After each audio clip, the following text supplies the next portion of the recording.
Hey! Hey, everybody. Wow. Hi, wow. Oh my gosh. Wow. Que lástima.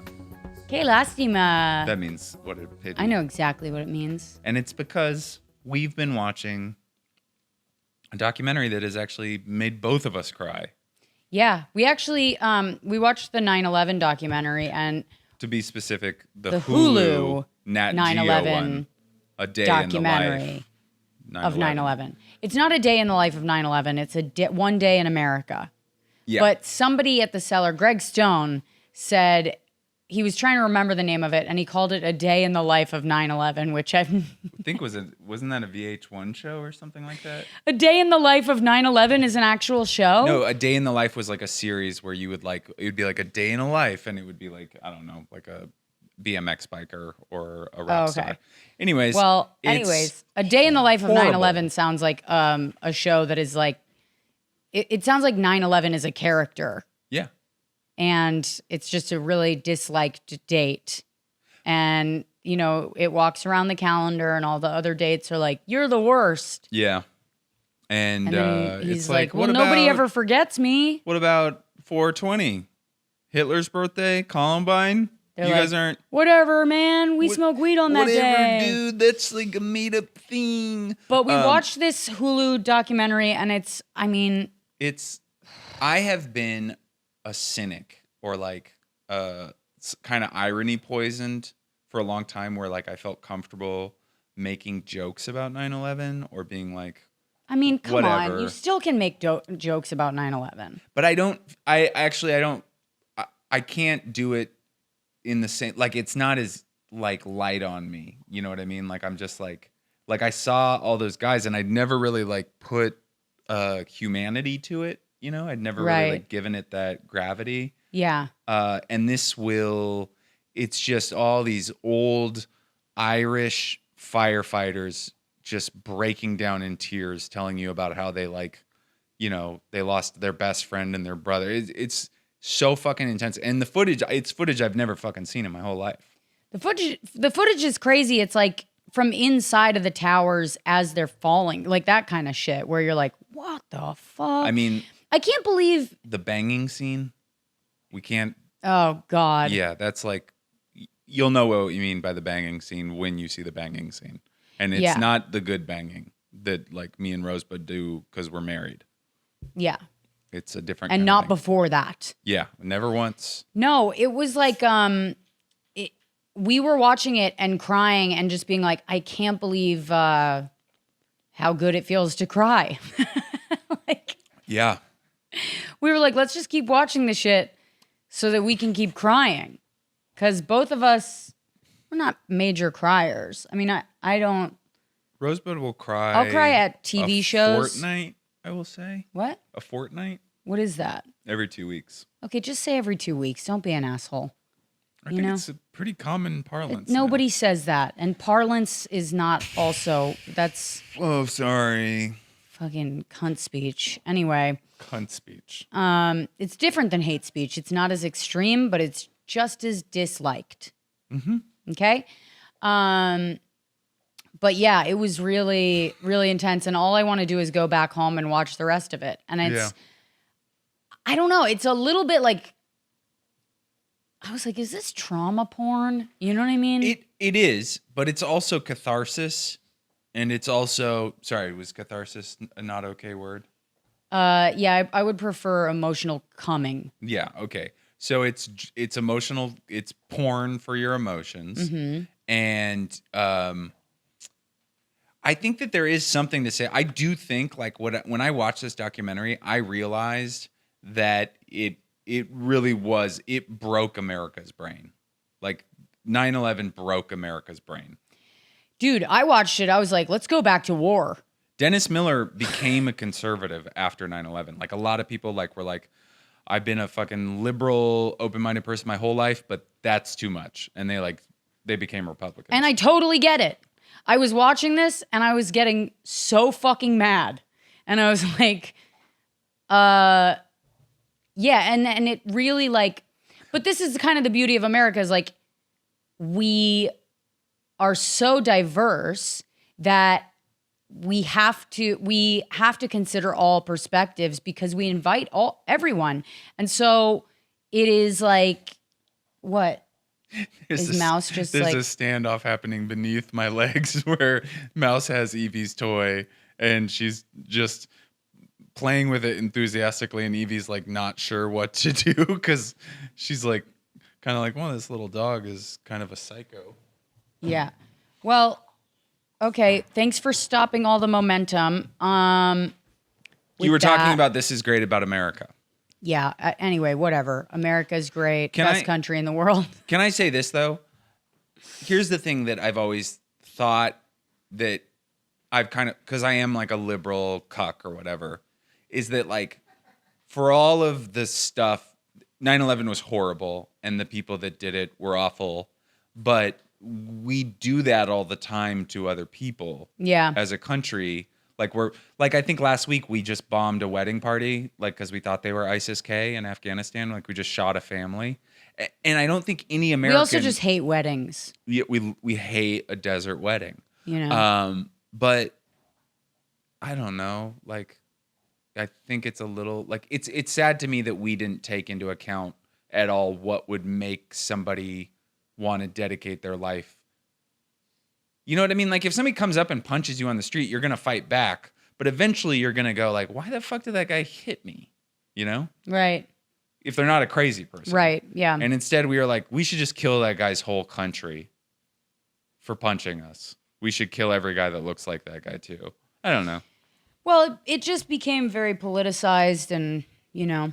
Sorry that wasn't funny. What if 9/11 was all clowns? What if the plane that hit just clowns flew out like a clown car, but it's clown plane? Is this your attempt to make it funny?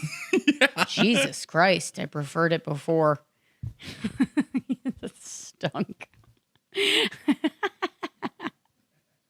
There's a lot of jokes in England about how that stunk. They do the. It didn't. It stunk. All right, whatever. You've been at the cellar too long. So my wife is slowly becoming an elderly black comedian. Keith Robinson? Yeah. Rosebud's going to have a double stroke. Keith Robinson and I are not that different. No, you're not. You both. No, that's not true because Keith is like, you stink, you know? And you're like, you're still kind of like jovial. You're just, you'll get a nice burn in there. Well, no, Keith is jovial. Is he? Yeah, very. I can't tell because he can't move. I always tell him I'm gonna put tennis balls on his cane. Make him look even older. I'm gonna steal his shoes while he's at the table and put on roller skates. Tell him I said that. I will. Let's break up all this 9/11. Wait, can we make that the clip?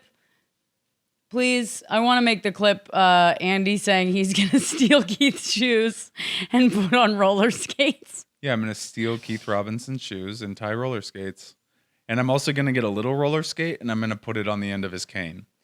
Andy, that's elderly abuse and it's not funny. Okay, well, so is Joe Biden's presidency. Can I read off our new patrons? Because it's a crazy amount.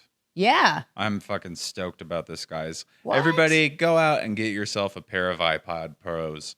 AirPod. iPod Pros. Get an iPod Pro. If you can find an iPod Pro, go get it. Everybody get out there. Buy yourself a pair of Air Jordans. Air Jordans. Because we're rich now. Welcome to the beach. All of these people. I don't have enough to do a little riff, but you're all going to get a drink, get a towel, go to the pool, fuck a fucking maid, whatever. Fuck a maid? Yeah, she's into it. Okay. White Lotus style. Okay. Welcome, Mahalo member Taylor, Alexa Kaczynski. I'll say her whole name. Hold on. Australian, Griff. Of course you're Australian. Your name's Griff. Katie Way, Sherry L. Bayhouse. We got a new VI Beach. What? Justin Gion, you're more special than all the other people. Justin. You are going to be at the VI Bistros, which we will have another one soon. Okay. Hannah Kawas, she's Canadian. Jesse Anger, mahalo, also Canadian. Let me Jessica read some. Morris, Joy. Can I read some? Yeah, you can read those last two at the bottom. Just the last two? Yep. You stink. No, I don't. Yeah, you do. I only stink because you took my cologne. Also, Stella. Woo! Welcome, Stella. And Bobby Roberts, which I just love the rhythm of that name, Bobby Roberts. Bobby Roberts is What's a lady. your name, Bobby Roberts? Bobby Roberts is a lady, and I think she had a funny comment last week. I don't remember what we read her comment last week. So Nice. anyways, Well, welcome to the beach, you guys. And we also have a new review. For those of you who cannot afford to do the Patreon right now, head over to iTunes. Leave us a review. It's another way to get a shout out on the podcast and to let us know that you love us. Because how will we know if you don't? You know? how will I know If he really loves me, How I will say a know? prayer with every heartbeat. I fall in love whenever we meet. I'm asking you because you know about these things. Sorry. Who is the person that knows about these things? This one's from Damn Okay, Becky. No, that's the one I just read. You read it Yeah. on the Patreon? Mm-hmm. Babe, they can't hear it on the Patreon. They're not Patreon members. Okay, we'll cut it out of the Patreon. All right. Well, we'll leave it in just for Becky, and maybe she'll fucking join the Patreon for the second shout out. But this is from Becky. I'm not even going to try to make this funny because I have severe ADD and I keep forgetting to write this review, and now I'm finally doing it. I also lived in Gramercy, so we were neighbors, and I had no idea. But anyways, if any of the cocaine rooftop boys are single, send them my Instagram. Love you guys. Bye. Bye, Becky. And Becky, I will say this to you, babe. None of me and the Bark guys looked up her Instagram, and we did not see if she's hot. And she's not hot. She is not hot. We did not look up her Instagram. We don't know anything about Damn Okay Becky. And Can I just tell you something? We're headed straight for a divorce, and it is not going to be pretty. whatever. Every time the Candyman thing comes on, you tell us that you have his phone number. I do. I have his phone number. Jesus Christ. I am one fight away from texting that man and having him not respond. Nah, that's not true. If he was in New York, he might dick you down. Nice. Nice. No, listen, I'm a married woman and I am a loyal wife. I'm a loyal husband. No, you're not. I am a very loyal You're husband. a slimy bastard. That is, I did not look it up, and neither did any of the guys at They Park. all looked it up. Everyone looked it up. I know what the fuck happened when I wasn't here. This is fun because this is the Monday episode, and the Friday episode is where this all went down. So it's almost like Memento or something. Yeah, this Patreon episode, this Friday's Patreon is going to be just Andy. And so it is great. and apparently he's looking up all of your Instagrams and being a fucking creep. I did not look it up, and also she's not hot because I didn't look it up. I'm gonna get hit. I hope your teeth yellow overnight and that they fall out They'd get more yellow. and that you My hair transplants aren't successful. know that you have an itch on the bottom of your foot that you can't scratch and it just goes all day long. Okay. Okay? And I'm it's willing to accept painful. that. It's painful. Yeah. And it's going to test your inner peace. So Well, there. I mean, my butt kind of itches all day, and I've tried different creams. It's disgusting, Andy. But you can't scratch your butt. Yes, you can. Well, you can't scratch it a lot because if you scratch your butt, you have to wash your hands. So you can't like go out on the street and scratch your butt. No, you don't go out on the street to do it. I don't know what do you mean go out on the street and scratch your butt? If I'm walking somewhere and my butt itches, I can't scratch it. So what do? I fucking clench. You clench? Yeah. Do you do like a little power walk? I'm just like, sometimes I'll rub up against a tree, Mm-hmm. you know, That's normal. pull my pants down, find a thin tree and just kind of scratch my butt with that. Just open it up, Open it up. let things in. Yeah. Sometimes I'll chew up leaves and I'll make a nice salve and I'll kind of stick it in my crack. Has anyone ever put their finger in your asshole? No. Never. And I haven't been against it. Like, I mean, nobody's tried, so I don't know. But Right. nobody's ever been like, can I? Or whatever. Yeah, all these guys. I mean, it's like I'm basing it off of comics, but I heard so many comics talk about like they hooked up with a chick. The chick was blowing them, and then they stuck a finger up their ass, or they were having a one night stand, and the lady stuck a finger up their ass. Right. Never. Nobody's ever reached for my asshole. Nobody's ever. I think I just don't. Maybe your asshole is not very friendly. We know it's not friendly. Yeah. It squeaks. Yeah. You and your fucking theories about your farts. I swear to God. Here's my farts are loud because I have a tight Christian butthole, and rosebuds sound like wind passing through a aqueduct. And what you're saying is that I have silent farts, and because your butthole's big, and because I have a big asshole, and you have the loudest farts I've ever heard in my life. That will wake me up from my deepest sleep. My alarm clock won't do it. You fart one time in the middle of the night, and it's like, are you fucking kidding me? I'm out. I could be having the best dream of my life. My dead sister could be visiting me. And I haven't seen her in years. And we're talking about how she's doing. And then the trumpet. And then all of a sudden, I wake up to my husband's fucking echoing asshole. Gabriel, and he's like, sorry, it's just real tight back there. Yeah, it is. That's homophobic. Maybe you should loosen it up. Loosen up what? My butthole. I will. Get in there with the plug. I'm gonna get in there. Let me tell you something. Rosebud's been threatening to go for my ass a couple times the last month. I'm gonna go for it. Well, let me take a long shower, you know? I've been waiting. Yeah. I'm going to get and a let me tell you Brazilian. something. It's going to happen while you're in the shower. I'm going to get a Brazilian. You're not going to expect it. It's going to come out of nowhere, buddy. And Okay. your butthole is going to be like, ooh, no. And then it's going to go, oh, yeah, no, this is great. Okay. Mm-hmm. Great. Because that is how buttholes are. They're very fickle. I've tried to stick my finger up there a couple times. I can't get very far in.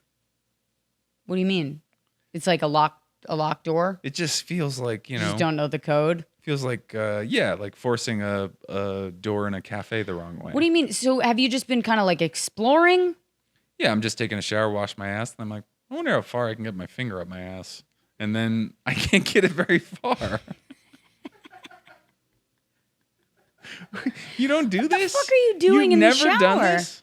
No. You've never tried to stick your finger up your butt. No. Why? You have a hole in your body. You don't know what's up there. Yeah, I just don't want to. I don't want to like explore it. It's not a place that I want to go. Thank God. So glad we're not ass people. Me too.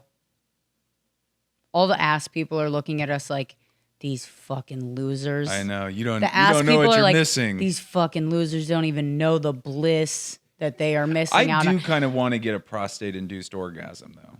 That Yeah. does sound kind of nice. We should do it. All right. Let's do it and fucking bring it back to the pod. We'll talk about it. We're never gonna have pleasant older ages. We're gonna be like 50, trying to be like hosts, and they're like, listen to this one podcast where Andy talks about Rosebud milking his prostate. I'm gonna have transitioned into being an author.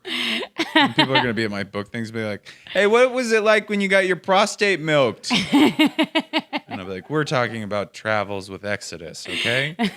They're like, tell us about the time you got Percocet for elective surgery. God, I miss Hi, Mouse. Percocet. How's it going? Oh, here's a new update. Just on the home front.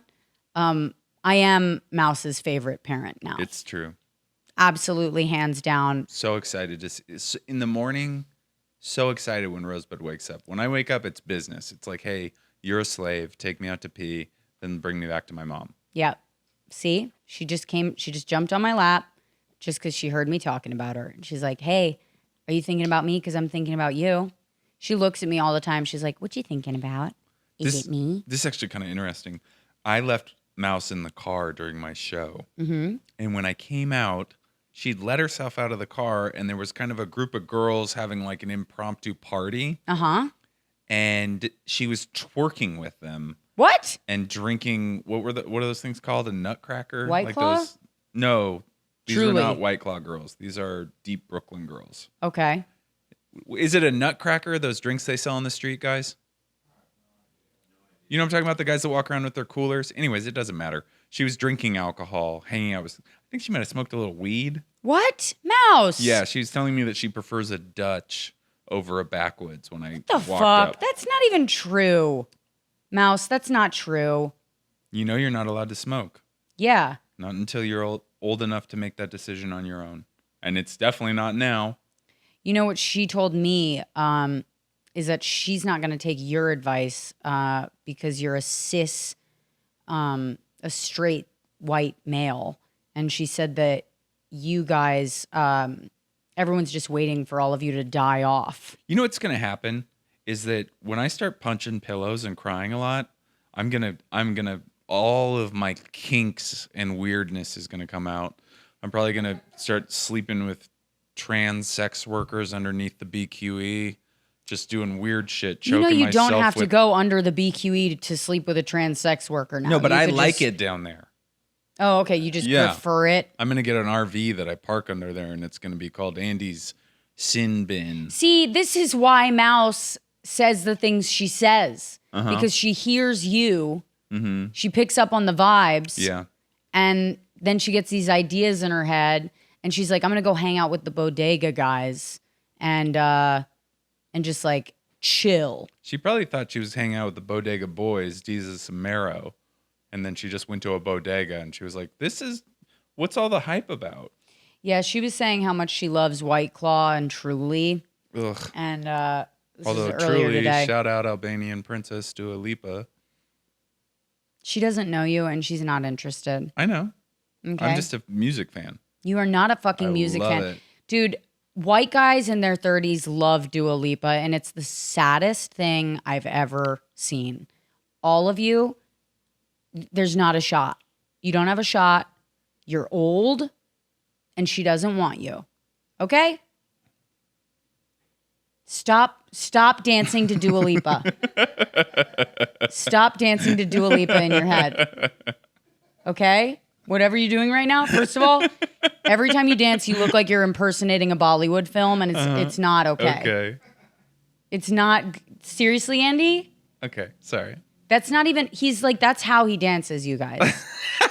That's not a joke. That's literally how he tries to dance. I'm a good seductively. dancer. I'm a good dancer. Okay, show us your dance I'm not moves. going to do it right now. Why? I just don't feel like it. I'm tired. I already had to carry one episode by myself. Okay? Uh-huh. I've done a show in the depths of Brooklyn. You're not carrying the episode if you're by yourself. It was hard. It's not hard, Andy. You're talking into a microphone. It's not even a real job. Okay. Okay? Well, that's news to me. Tell that to fucking Michael Barbaro. I wanted to talk about the 9/11 documentary. We can keep talking about it. What was your favorite part? I think my favorite part was when the guy who was the EMT found his partner. Found his friend. Oh, that was so sweet. He went back to go get his friend, and they found each other in the dust and the rubble, and they hugged. But that was such a bromance too. He was like talking about. He's like, when you sit in the back of an EMT with your partner and you talk about all the things that you've been through together, that's a real friend. You know that person better than you know your wife. And I was like, hold it right there. Well, these are regressed, working class guys. They maybe can't talk to their wife about these things. Yeah. Not like me, where I'm just like a total like chatty Cathy, and I'm just effeminate and telling you all of my fucking thoughts. Andy cried in front of me this week, and then he played the worst trick. I've never seen Andy cry, okay? And he cried in front of me this week, and I was so like moved, and I was like, "It's okay, Andy." I was like petting his head, and I was like, "It's okay." Mm-hmm. And then he was like, "I'm not crying, you dumb bitch." And I was like, "What?" I was crying though. And he was. Yeah. But he really fucked with me. I like emotionally, I just had severe whiplash. Yeah. I was like, wait, that was the greatest. First of all, it was the greatest acting I'd ever seen in my life if it wasn't real. And second, I was like, what? Why are you doing this to me? Why are you? It was such a good prank. Yeah, You really got me. Yeah, broken clock is right twice a day. I never understood that saying. Well, if a broken clock is on time, then twice a day it's on the right time. And so it's saying that somebody who's not consistent is occasionally delivers, Oh. It's like how there's certain comics where it's like, you're like, oh, wow, they have a joke. That was a good premise. What if the broken clock has had both of its little legs ripped off? I mean, I guess you'd have to get into kind of a philosophical physics debate at that point, because there is no time if time is material. I don't know. Well, there is no time though. It's just a concept. That today or this week when I was talking to my therapist, she was like, there's these certain people that believe that your life is just part of your soul's experience. Like your soul will have many lives.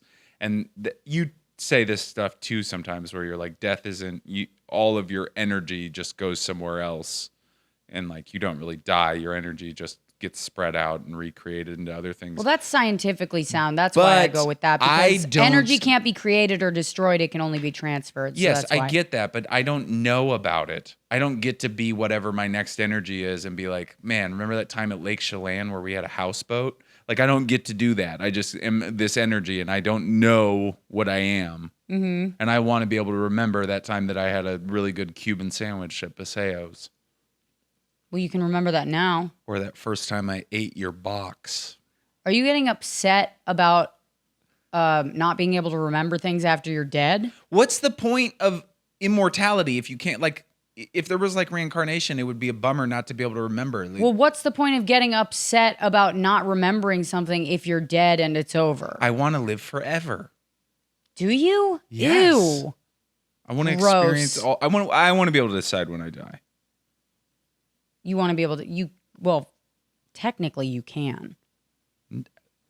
You know what I mean. I want to live a long time. I want to do a lot of stuff.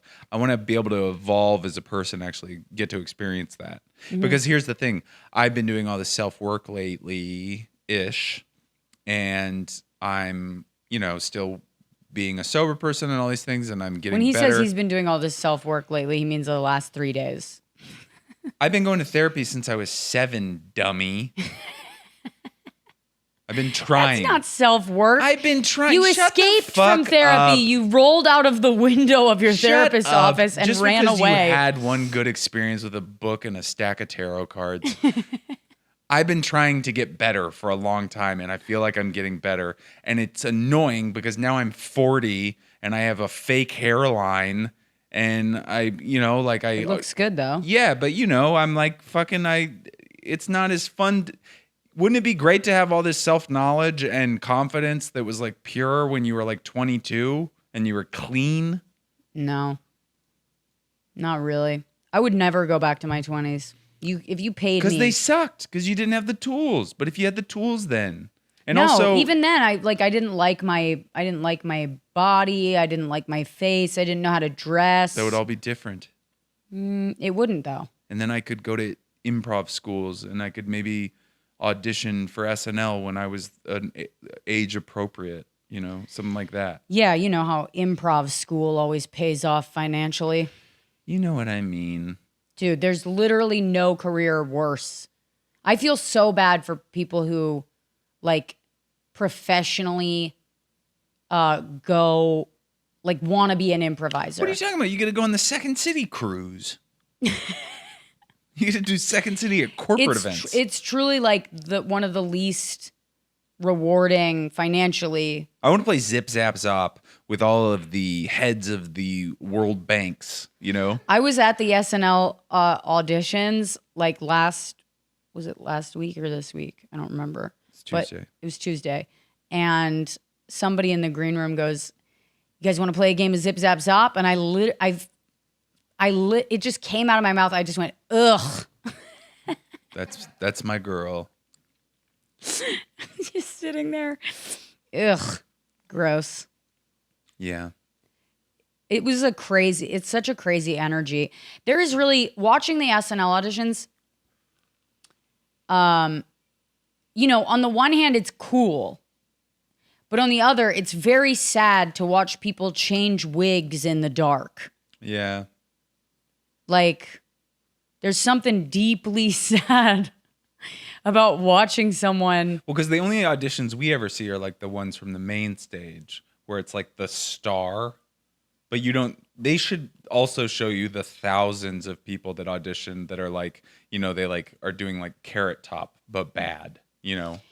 There's like, and none of these people were bad. They were all good, but it's like they could nail a character, but the lights still have to go down, but we can still see them while they change into their next character.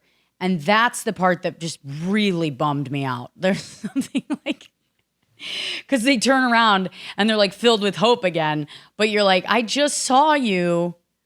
You know what, changing your wig. I'm going to be the sad. first old guy on SNL, and I don't mean anytime soon. I'm going to get on SNL when I'm 65.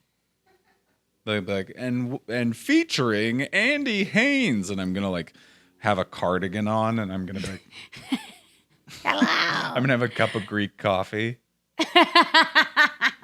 I mean, talking to the guy at the cart, but I really am talking to the guy at the cart. I'm like, so you got to get up every morning and pull this thing all the way out to Manhattan? That sounds rough. How heavy is that? Oh, you got a Ford Expedition. All right. That makes sense. I would love it if SNL just made a choice that like, it's like they picked Pete Davidson to be like the cute young guy, you know? And they're going to pick Andy Haynes to be the grizzled old guy. Yes, I love that for you. I really do. I'm going to be 40 pounds overweight. I'm going to have varicose veins on my shoulders. Like, just, I'm going to have skin tags and fucking ear hair. I love it. I'll play all the politicians. It'll be awesome. Yeah. Yeah, the SNL, there's no reason they couldn't have an old guy. No, I think you're right. I think they need one.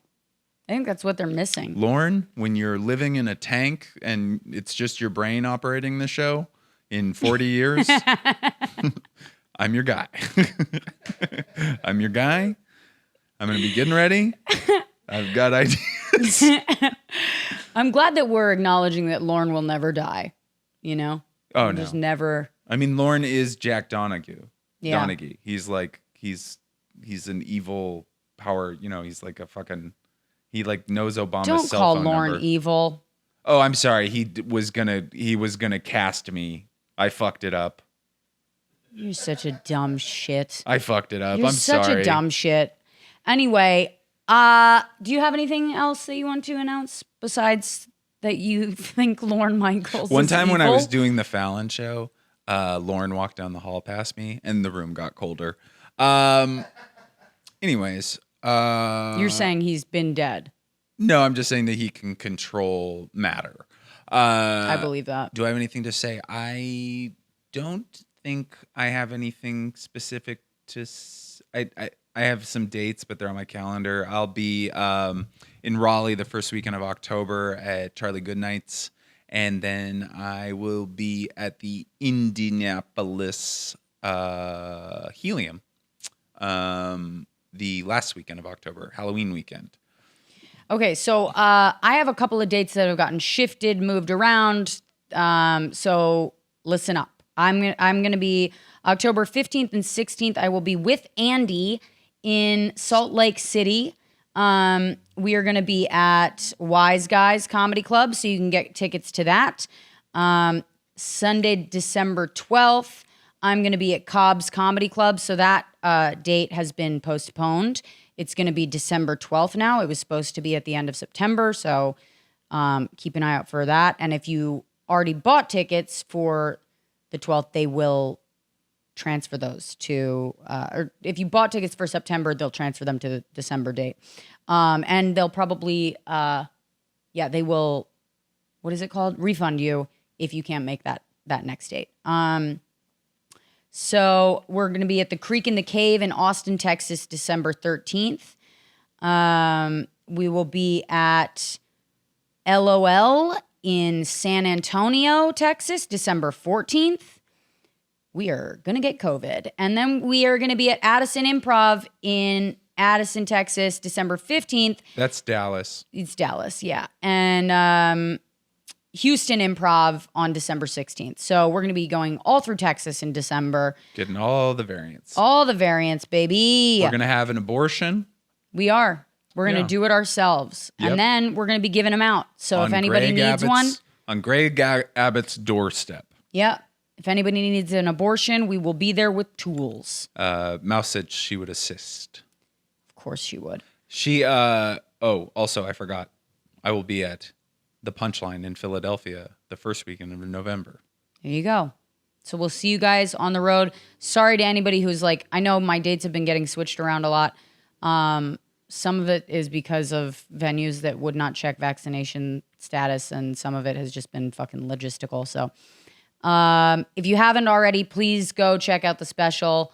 Just go to YouTube, Rosebud Baker, Whiskey Fists. It's there.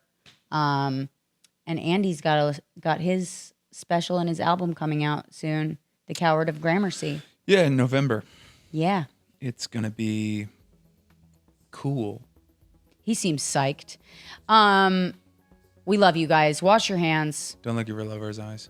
And don't spit in their mouths unless it's a committed, monogamous relationship. And also, don't creep on your fans' Instagram pages Don't do while that. your wife's I would not never around. do that. Don't do that. Don't do it. Do not do that. It's a bad idea. Don't do that. Bye. Don't even do that.